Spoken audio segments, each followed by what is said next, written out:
Mithila Darbhanga channel के subscribe करो और बेल आइकन के जरूर दबाओ। ताके टुकड़े टुक ऐना है ननदी, सुरमा लगाए बुकोना। ताके टुकड़े टुक ऐना है ननदी, सुरमा लगाए बुकोना। सुरमा लगाए बुकोना है ननदी, सुरमा लगाए बुकोना। एक आँखी देवर दूसरे ब्रज प्रीतम, एक आँखी देवर दूसरे ब्रज प्रीतम। मुहा हुनकी जनु सोना है ननदी, सुरमा लगाए कोना।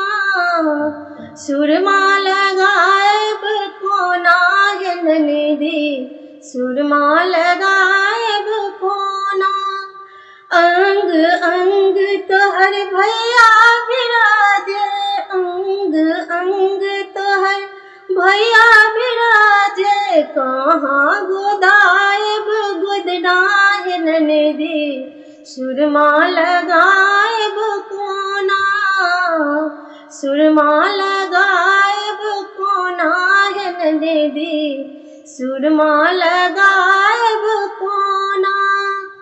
गेला कन्हैया खुल सा मथुरा, गेला कन्हैया खुल सा मथुरा।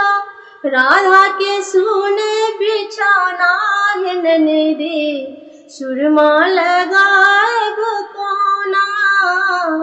सुरमा लगायब कोना है ननदी, सुरमा लगायब कोना।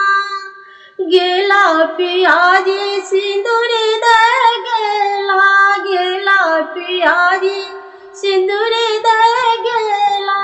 लोरे दलन मुँह पूछना है ननदी, सुरमा लगायब कोना।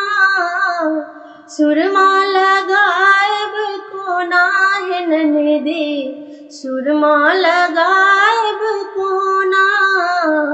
ताके टुकड़े टुक ऐना है ननदी, सुरमा लगायब कोना।